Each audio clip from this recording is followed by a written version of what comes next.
요한계시록 성경 강해 제8장 나팔 대지 첫째 반시 고요 1절에서 6절, 둘째 1차 나팔 7절, 셋째 2차 나팔 8절에서 9절, 넷째 3차 나팔 10절에서 11절, 다섯째 4차 나팔 12절에서 13절입니다. 1절 일곱째 인을 떼실 때 하늘이 반시 동안쯤 고요하더니 내가 보매 하나님 앞에 시한 일곱 천사가 있어 일곱 나팔을 받았더라. 하늘이 반시 동안쯤, 반시는 그리 길지 않은 시간입니다. 즉 하나님께서 짧은 시간 동안 성도들에게 신앙 준비를 할 수 있는 기회를 주시는 것입니다. 고요하여 신앙 준비를 준비하는 기간은 잠깐 후에 끝이 나고 맙니다. 고요한 기간이 끝나고 나면 일곱 천사가 환란의 일곱 나팔을 붑니다. 지금은 신앙 생활에 자유가 있어 성경을 읽고 기도하는 일에 아무 어려움이 없으며 복음이 날로 활발하게 전파되어 가고 있습니다. 이것은 잠시 후에 다가올 환란의 전주곡이라고 볼 수 있습니다. 고요하더니 고요한 때는 성도가 하나님의 성소에 깊이 들어가서 하나님을 섬기는 때입니다. 사가랴가 성소에 들어가 분향할 때 백성들은 밖에서 고요히 기도했습니다. 이 기간에 성도는 신앙을 잘 준비하고 하나님을 잘 섬겨야 합니다. 또 이 고요한 기간은 세상 나라들이 전쟁을 준비하는 기간입니다. 우리 성도가 이 고요한 시기에 믿는 일을 잘하여 환란에 대비를 해야 합니다. 세상 나라들은 이 고요한 시기에 전쟁을 준비하지만 우리 성도는 영적 무장을 잘하고 믿음의 선한 싸움을 잘 싸워야 합니다. 고요한 시기에 영역을 길러 놓아야 앞으로 오는 큰 환란을 능히 이겨나갈 수 있게 됩니다. 애굽에 7년 흉년 들기 전에 7년 풍년을 들게 하여 준비할 수 있는 기간을 주신 것처럼 먼저 고요한 시간을 주실 때 신앙의 준비를 잘해야 합니다. 하나님의 말씀을 받을 수 있고 전할 수 있는 환경과 기회를 주셨을 때 최선을 다하여 준비하여야 장차 일곱 나팔의 환란이 올 때에도 감당할 수 있게 됩니다. 3절 또 다른 천사가 와서 제단 곁에 서서 금향로를 가지고 많은 향을 받았으니 이는 모든 성도의 기도들과 합하여 보좌 앞 금단에 드리고자 함이라. 향연이 성도의 기도와 함께 천사의 손으로부터 하나님 앞으로 올라가는지라.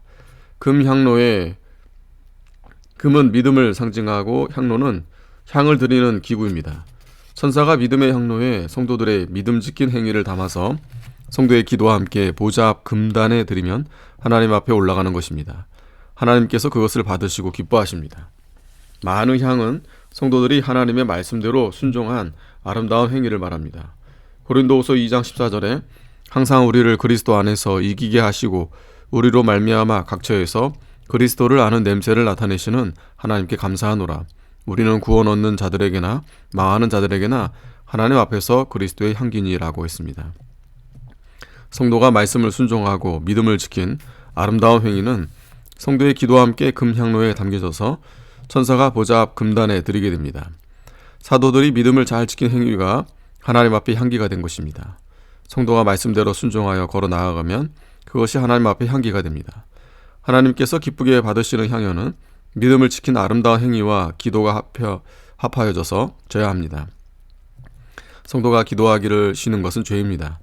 그러므로 성도가 매일 힘써 기도하되 적어도 하루에 2시간 이상은 기도해야 합니다. 직장관계로 시간이 없는 사람도 매일 최소한 1시간 정도는 기도를 해야 합니다. 기도를 하지 않으면 왜 죄가 되는가? 하나님께서 우리에게 매일 24시간씩 공급하여 주시는데 세상과 육신을 위해서 다 허비하면서 하나님께 기도하는 시간, 즉 하나님께 바쳐야 될 시간을 안 바치는 것은 하나님의 것을 하나님께 바치지 않는 죄가 됩니다. 하나님을 위하여 쓰라고 성도에게 생명과 시간과 환경을 주셨는데 하나님을 위해 쓰지 않고 자신의 육신만 위하여 쓰면 하나님께 죄입니다. 하루 24시간에 11조인 2시간 24분은 기도하고 성경 보는 데 사용하는 것이 좋습니다. 기도를 하지 않으면 하나님의 아들 자격이 없습니다. 기도는 하나님 앞에 올라가는 아름다운 향연이 되는 것입니다. 또 말씀 순종하는 것이 향연이 됩니다. 기도하는 것부터 순종하고 마음을 다하고 목숨을 다하고 뜻을 다하고 힘을 다하여 하나님을 사랑하고 이웃을 내 몸과 같이 사랑하라고 하신 말씀을 순종해야 합니다. 형식적으로만 하나님을 믿는다고 하지 말고 하나님과 동행하여 마음이 늘 하나님과 함께 있도록 해야 합니다. 사람 앞에서도 사람에 대한 의무와 책임을 잘 이행해야 합니다. 또 하나님께서 주신 은혜를 마귀에게 빼앗기지 않도록 항상 조심해야 합니다. 창세기 40장에 애굽왕의 술 맡은 자와 떡 굽는 자가 감옥에 들어갔었습니다. 며칠 후에 그들이 꿈을 꾸었는데 술 맡은 관원장의 꿈은 자기 앞에 있는 포도나무에 새 가지가 있고 싹이 나서 꽃이 피고 포도송이가 익었으며 그 포도를 따서 그 즙을 바로의 잔에 짜서 바로 왕에게 드렸습니다. 그것은 자기의 할 일을 제대로 다 한 것이며 요셉의 해석대로 3일 후에 복직이 되었습니다. 그러나 떡 굽는 관원장의 꿈은 흰떡 새 광주리가 자기 머리에 있고 그 위 광주리에 바로를 위하여 만든 각종 구운 식물이 있는데 새들이 그것을 먹었습니다. 이것은 자기의 직무를 마귀에게 빼앗긴 것입니다. 그리하여 요셉의 해석대로 3일 후에 나무에 달려 새들이 그 사람의 고기를 뜯어먹었습니다. 하나님의 주신 바 의무를 하지 못하고 제 자리를 지키지 못하여 마귀에게 빼앗기면 자기 생명도 마귀에게 빼앗기게 되는 것입니다. 하나님이 은혜로 주신 것을 마귀에게 빼앗기지 않는 것이 중요합니다. 하나님께서 주신 것을 지키기 위하여 마음을 다 기울여 충성하여야 합니다. 기도하는 시간을 마귀에게 빼앗기지 않도록 해야 합니다. 우리가 기도할 시간이 없다고 하는 것은 마귀에게 시간을 다 빼앗겼기 때문입니다. 시간은 생명과 같이 중요하므로 시간을 아껴서 힘써 기도하며 하나님이 기뻐하시는 아름다운 향연을 드려야 합니다. 요셉은 감옥에 갇혔을 때에도 항상 신앙의 향기를 나타내었습니다. 성도들은 하나님과 사람 앞에서 향기를 바라는 사람이 되어야 합니다. 5절 천사가 향로를 가지고 단 위에 불을 담아다가 땅에 쏟음에 뇌성과 음성과 번개와 지진이 나더라. 하나님의 심판을 가리키는 말씀입니다. 성도들의 기도와 믿음 지킨 것을 하나님께서 받으시고 그 향로에 불을 담아다가 이 세상을 심판하실 것입니다. 6절 일곱 나팔 가진 일곱 천사가 나팔 불기를 예비하더라. 나팔은 경고를 가리킵니다. 하나님께서 심판을 경고하시는 것입니다. 데살로니가전서 4장 16절에 주께서 호령과 천사장의 소리와 하나님의 나팔로 친히 하늘로 쫓아 강림하시리니 그리스도 안에서 죽은 자들이 먼저 일어나고 했습니다. 예수님 재림시에 하나님의 나팔로 오신다고 했는데 이 하나님의 나팔이 세상을 심판하는 나팔이 되는 것입니다. 그러나 우리 성도들에게는 구원의 나팔이 됩니다. 7절 첫째 천사가 나팔을 부니 피 섞인 우박과 불이 나서 땅에 쏟아지매 땅의 3분의 1이 타서 사위고 수목의 3분의 1도 타서 사이고 각종 푸른 풀도 타서 사이더라. 첫째 천사가 나팔을 불었다는 것은 첫째 경고를 발하였다는 뜻입니다. 피 섞인 우박과 불, 피는 생명을 상징하고 우박은 재앙을 가리키며 불은 심판을 상징합니다. 곧 그 뜻은 하나님의 진노의 심판과 재앙으로 인하여 많은 생명이 죽을 것을 가리킵니다. 땅은 죄인들의 거처를 말하고 수목은 대인들, 즉 유력한 사람들이며 푸른 풀은 평민을 가리킵니다.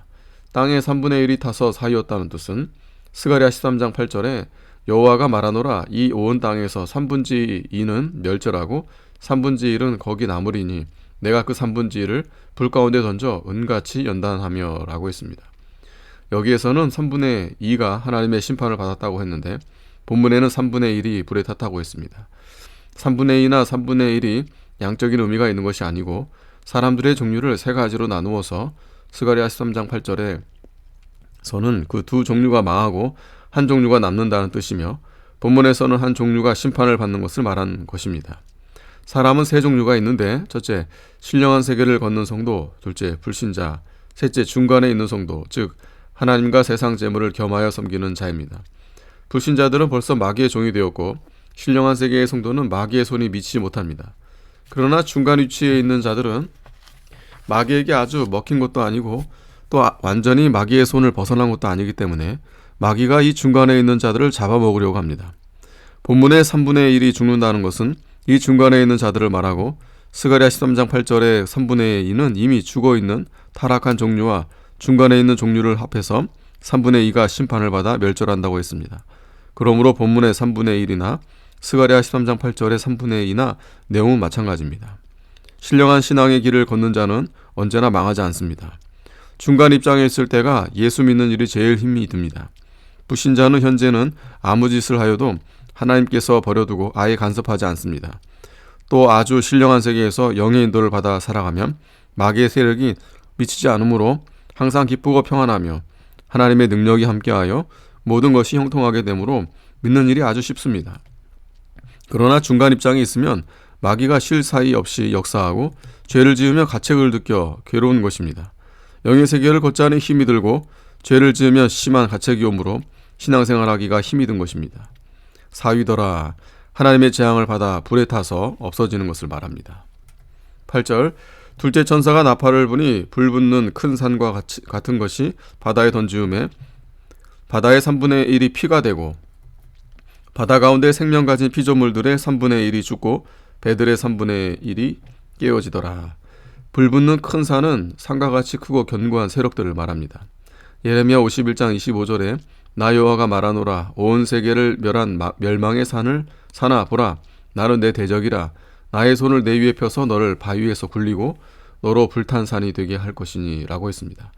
큰 산과 같은 세력들은 바벨론이나 이방 종교의 세력, 양반 세력, 문중 세력, 철학 사상 같은 것들을 말하는데, 이것들이 세상 높이 솟아 견고한 세력을 잡고 세상을 지배합니다. 그러나 이러한 세력들도 결국 하나님의 심판을 받아 멸망하게 됩니다. 바다의 3분의 1이 피가 되고, 바다는 세상을 가리킵니다.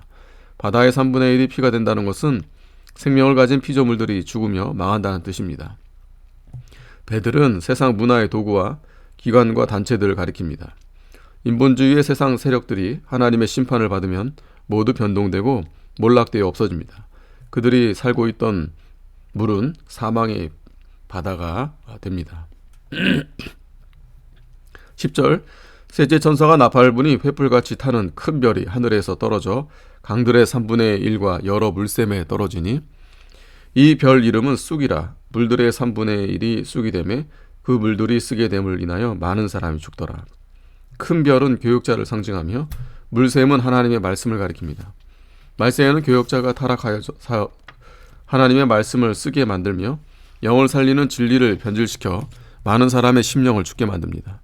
타락된 교육자들도 성경을 가지고 설교하지만 성경의 진리를 변질시켜서 죄를 죄가 아니다 하고 죄가 아닌 것을 죄이다라고 가르칩니다. 그러므로 이사야 5장 20절에 악을 선하다 하며 선을 악하다 하며 흑암으로 광명을 삼으며 광명으로 흑암을 삼으며 쓴 것으로 단 것을 삼으며 단 것으로 쓴 것을 삼는 그들은 화 있을진저라고 했습니다. 타락된 교육자들은 교회에서 심령을 살려 나아가는 일을 중단하고 육에 속한 것만 살려 나아가면서 성경대로 믿는 사람들을 비방하고 현대에는 그렇게 믿어서는 안 된다고 주장합니다. 그들은 성경을 가르칠 때 순전한 진리를 가르치지 않고 세상주의와 육신주의로 가르치는데 이것은 물이 변하여 쑥이 된 것이며 실제로 그 물을 먹으면 많은 사람들의 심령이 죽게 됩니다. 이렇게 타락된 교육자가 세속화되어 진리를 변질시켜 가르쳐도 많은 성도들이 깨닫지 못하고 따라갑니다. 에스겔 13장 19절에 거짓말을 고지 듣는 내 백성이라고 했습니다. 그러나 참 선지자는 쓴물을 달게 만듭니다. 모세는 쓴물을 달게 만들었습니다. 성도가 교육자를 통해서 자기 영이 장성하며 새 힘을 얻는가 그렇지 못한가를 분별할 수 있어야 합니다. 성도가 바른 진리를 받으면 입에서는 달고 배에서는 쓰다고 했습니다. 진리의 말씀을 영으로 받으면 성령의 감동이 있고 영적 일학이 있어 입에서는 답니다. 그러나 그 말씀을 순종하려면 십자가 고난이 오기 때문에 배에서는 쓴 것입니다. 우리는 항상 이러한 진리의 말씀을 먹는 사람이 되어야겠습니다. 섞은 것이 없고 순수한 영의 양식으로 먹는 이 말씀이 날마다 우리 영을 소송케 하고 위안과 평화를 주고 신앙의 다른 박질을 잘 할 수 있게 합니다. 12절 넷째 천사가 나팔을 부니 해 3분의 1과 달 3분의 1과 별들의 3분의 1이 침을 받아 그 3분의 1이 어두워지니 낮 3분의 1은 비침이 없고 밤도 그러하더라. 해는 진리를 상징하고 달은 교회를 상징합니다. 별은 교육자나 혹은 지혜 있는 성도를 상징합니다. 말세 혼란 때는 진리가 어두워 빛을 비추지 못하고 교회나 교육자들도 빛을 발하지 못하는 상태에 많이 빠집니다. 그러므로 이 세상이 어두워지고 어지러운 세상이 됩니다. 또한 말세에는 실제로 해와 달과 별이 어두워질 수도 있습니다. 옛날 출애굽 당시에도 어두워진 때가 있었습니다. 성도가 말씀을 순종하지 않으면 심령이 어두워집니다. 진리를 사랑하여 그대로 믿고 그 말씀을 생명과 같이 귀중히 여기고 나아간다면 심령이 빛 가운데서 살게 됩니다. 바르게 깨달은 말씀 하나가 천하보다 귀한 줄 알고 그 말씀을 지키기 위하여 생명을 내어놓고 따라가야 합니다. 종교개혁을 한 마틴 루터는 오직 의인은 믿음으로 산다는 진리를 깨달아 일생 동안 그 진리를 세워 나가기 위해서 생명을 내어놓고 천주교와 싸워 나갔습니다. 이 진리를 위하여 순교당한 사람이 많이 있습니다. 순교자들이 한 성구 때문에 순교당하는 당하는 것입니다. 성구 하나 지키느냐 안 지키느냐 그것 때문에 죽고 사는 문제가 달렸습니다. 성구 한마디가 생명입니다. 성구 하나를 양보하면 그 다음에 다른 것도 다 양보할 수밖에 없습니다. 하나님의 말씀을 참으로 믿는다면 그 말씀을 절대로 양보할 수 없습니다. 많은 재물을 준다거나 좋은 직장이나 명예와 명광을 다 준다 해도 양재물을 먹으면 죽는다는 것을 아는 사람은 절대로 먹지 않습니다. 실제로 먹어보지 않았어도 먹으면 죽는 것을 확실히 알기 때문입니다. 요사의 성도들이 성구 하나 버리기를 헌시짝 버리듯 합니다. 교육자들도 옳은 교리를 주장하고 나아가다가 그것을 헌시짝 버리듯 합니다. 이러한 행위는 물을 변하게 하는 것이요 물을 쓰게 만드는 일입니다. 옳은 진리를 깨달았으면 아무리 혼란과 핍박과 멸시와 천대를 받아도 그 진리를 세워나가야 합니다. 3분의 1에 대하여는 7절 해석을 참조하시면 됩니다. 13절 내가 또 보고 들으니 공중에 날아가는 독수리가 큰 소리로 이르되 땅에 거하는 자들에게 화가 있으리로다. 이 외에도 새 전사의 불나팔 소리를 이남이로다 하더라. 독수리는 하나님의 심판을 상징합니다. 또 앞으로 큰 심판이 있을 것을 예고합니다. 화 하나님의 심판과 인간이 받을 재앙이 크다는 것을 말해주고 있습니다. 새 천사의 불나팔 소리 9장 1절부터 나오는 5째 나팔의 재앙과 9장 13절부터 나오는 6째 나팔의 재앙과 11장 15절부터 나오는 7째 나팔의 재앙이 남아있다는 뜻입니다. 아멘.